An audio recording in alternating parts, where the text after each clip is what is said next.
अब आगे योग दर्शन की कक्षा में यम नियमों के चल रहे प्रकरण में आपका स्वागत है। पीछे हमने 5 यमों का अध्ययन किया था। 5 यमों में अहिंसा को सर्वोपरि, अहिंसा को मुख्य रूप से और बाकी 4 यमों को और आगे जो अभी पढ़े नहीं उन नियमों को गौण रखा था। ये बाकी 9, 4 यम 5 नियम अहिंसा को ही शुद्ध, पवित्र, पूर्ण रूप में अपने जीवन में बनाने के लिए अहिंसा का निर्माण यानी जीवन को पूर्ण रूप से अहिंसक करने के लिए कहा गया है। यदि हम चारों यमों और 5 नियमों का जैसा शास्त्र में विधान है उसके अनुरूप जीवन में आचरण करते हैं, जीवन में इन पर व्यवहार करते हैं, तो फिर हमारा जीवन अहिंसक हो सकता है।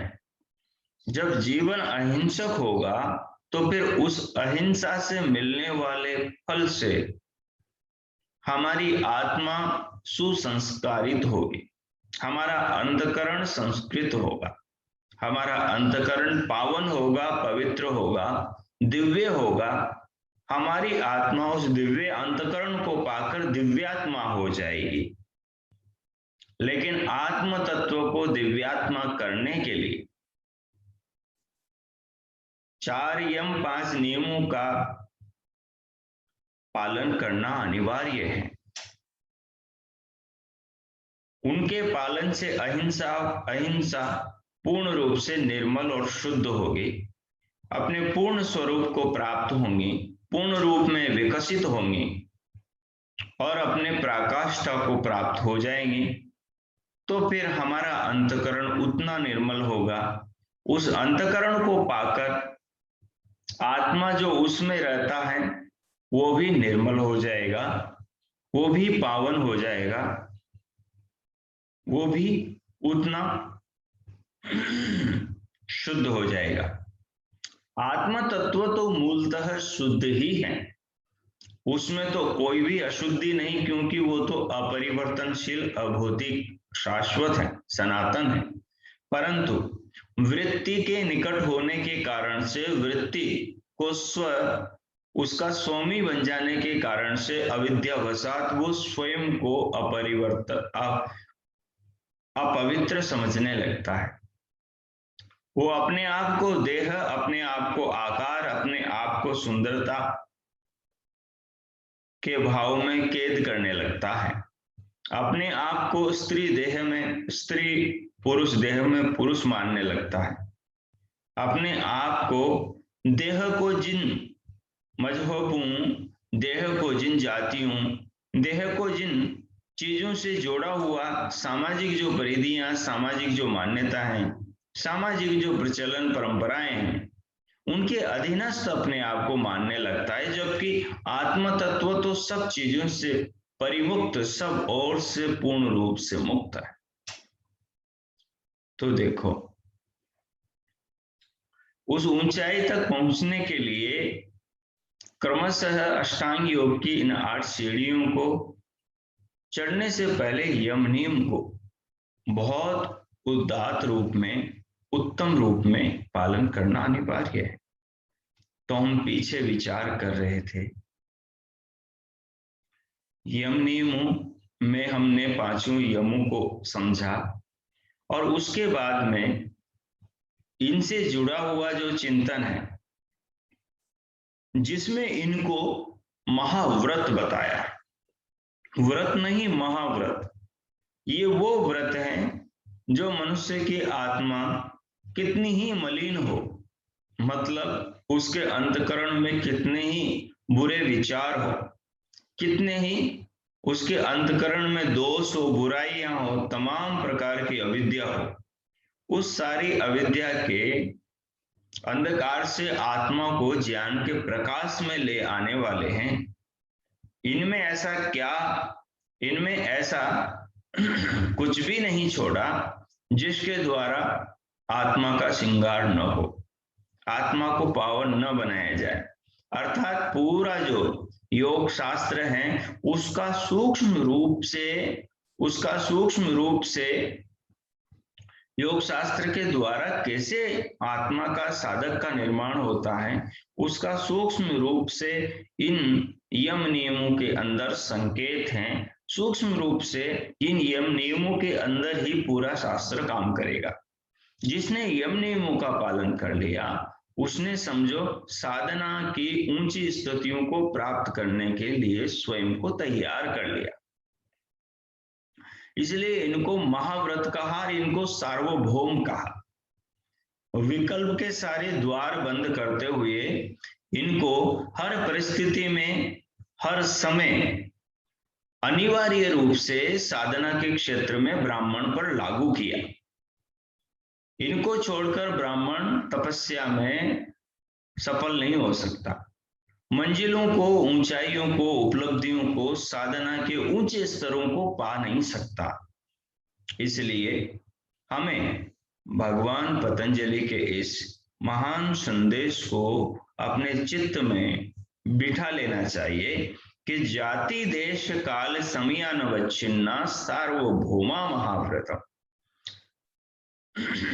किसी जाति का विकल्प नहीं हो सकता कि इस जाति में हिंसा करूंगा, बाकी जातियों में नहीं करूंगा, ये नहीं चलेगा। इसमें अहिंसा खंडित हो जाएगी, दूषित हो जाएगी। विकल्प का द्वार पूरी तरह बंद है। देश, किसी स्थान विशेष में हिंसा करूंगा और किसी स्थान विशेष में हिंसा नहीं करूंगा, या अन्यत्र नहीं करूंगा, यहां करूंगा, यह संभव नहीं। ईश्वर को किसी वस्तु की चाह हम मनुष्यों से पूजा के रूप में नहीं है, क्योंकि जो हम भगवान को चढ़ाएंगे वो सब भगवान का हमारे चढ़ाने से पूर्व ही विद्यमान है। परमात्मा को खुश करने के लिए या उसके स्थान पर मनमाने ढंग से मूर्तियों को पूजने या फिर देवताओं की कल्पना करके उनमें प्राण प्रतिष्ठा वगैरह और उनको फिर दूसरे प्राणियों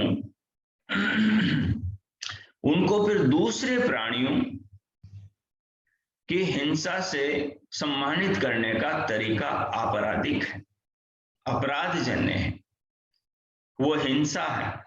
और उस हिंसा से साधक का लोक और परलोक का तमाम यश, तमाम उपलब्धियां, तमाम पुण्य कर्मा से नष्ट हो जाता है और साधना की सफलता के द्वार पूरी तरह बंद हो जाते हैं।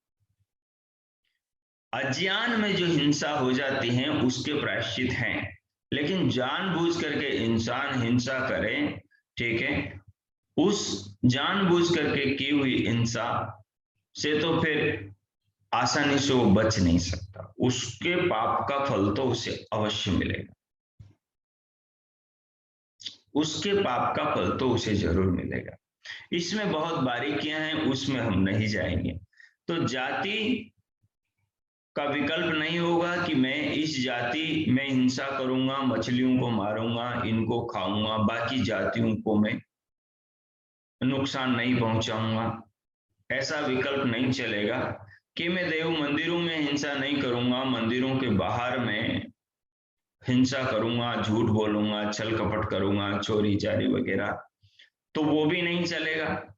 और काल, किसी समय में कि मैं पूर्णिमा को नहीं करूंगा, अमावस्या को करूंगा, मैं नवरात्रा में मांसाहार नहीं करूंगा, बाकी समय करूंगा, ऐसे में साधना के ऐसे व्यक्ति के लिए द्वार सारे बंद हैं। और अगला समय अपनी बनाई परंपराओं के, अपने कुल में चली परंपराओं के, नियमों के, अपने बनाए संकल्पों के या व्यवस्था के अनुरूप, ठीक है, चलकर हिंसा करेगा तो ध्यान रखना वो हिंसा अपराध है, वो अहिंसा की श्रेणी में कभी नहीं आए। अपने नियम एक नहीं चलेंगे, नियम सब परमात्मा के चलेंगे, जो वेद से ऋषियों ने निकाल करके जो सूत्रों में बताए हैं वही नियम चलेंगे, वो मंत्रों में, श्लोकों में बताया है, उपनिषदों में, दर्शनों में ऋषि ग्रंथों में बताया है वही नियम चलेंगे। उनके विपरीत अपने बनाया कोई नियम नहीं चलेगा। तो तो इन सीमाओं में न बंधे हुए, अनवच्छिन्न, इन सीमाओं में न बंधे हुए सार्वभौम, यानी हर समय और हर प्रकार से, या किसी भी प्रकार से और किसी भी समय कोई छूट नहीं है। हर समय और हर प्रकार से इन यम नियमों का पालन करना अनिवार्य है। इसलिए इनको व्रत नहीं महाव्रत कहा, व्रत नहीं महाव्रत कहा। क्यों कहा? क्यों कहा? क्योंकि इनके पालन किए बिना आत्मा पवित्र नहीं हो सकता, मन शुद्ध नहीं हो सकता, अंतकरण निर्मल नहीं हो सकता, उस भागवत सत्ता की प्राप्ति की योग्यता प्राप्त नहीं कर सकता। उस विधाता की सुंदरता को, उस विधाता के ज्ञान को, उस विधाता की महानता को अपने भीतर आत्मसात करने की जो योग्यता है, वो योग्यता बिना इन यम नियमों के पालन के अपने भीतर आ नहीं सकती, लाई नहीं जा सकती, बनाई नहीं जा सकती। जब हम अपने अंतकरण को, अपने जीवन को भगवान को प्राप्त करने के योग्य बना लेंगे, उसकी प्राप्ति की पात्रता अपने अंदर ले आएंगे, तो अवश्य ही हम उस विधाता को पाने के हकदार हो जाएंगे।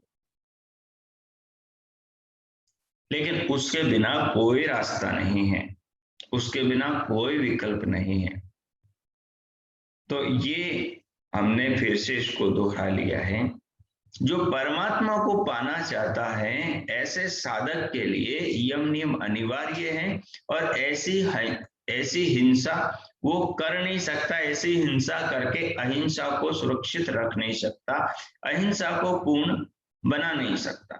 तो इसलिए चाहे मछलियों में हो, चाहे अन्य प्राणियों में हो, चाहे किसी में भी हो, किसी के साथ में भी वो इस प्रकार का व्यवहार कर नहीं सकता। जिसे यम नियमों का पालन करना है, जो समाधि को पाना चाहता है और जो ईश्वर को पाना चाहता है, जो अपने आत्मा को जानना चाहता है, वो जब तक इस भाव से, जब तक इस प्रकार के अपराध से अपने आप को मुक्त नहीं कर लेता, वो द्वार उसके लिए बंद ही रहेंगे। इस बात को सब साधक समझ लें। ये यहाँ मछलियों वाला एक उदाहरण दिया है, इससे हमें अपनी जिंदगी में झांकना है। अपनी जिंदगी में, अपने व्यवहार में, सुबह से सोने तक और सोने से जागने तक की दिनचर्या में झांकना है। इसमें कहाँ हम ऐसा हिंसा का व्यवहार कर रहे हैं, ये देखना है।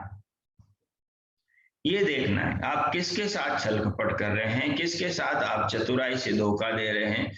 आपका वो अपराध हिंसा के अंतर्गत आएगा, चाहे वो मारने का हो, चाहे धोखा देने का हो, चाहे फिर आपके छल कपट का हो, चाहे कम ज्यादा तोलने का हो, चाहे पैसों में चतुराई कुटिलता या कुछ रिश्वतखोरी करने का हो, चाहे छुप कर करें, चाहे सार्वजनिक करें, चाहे आप किन्हीं माध्यमों से करें, चाहे आप इंटरनेट मीडिया के द्वारा अलग रूप में कैसे भी करें, जो काम आपकी आत्मा के दृष्टि में ज्ञान के प्राप्त होने पर गलत हैं, उस काम को करके साधना के द्वार में प्रवेश नहीं मिलेगा, नहीं होगा ऐसा।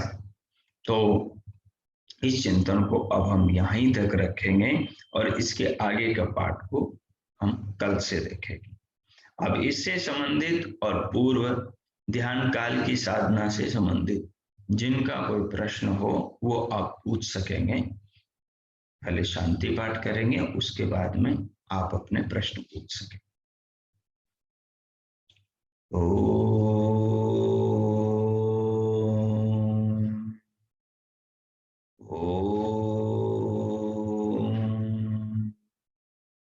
ओम शांति शांति शांति। ओम।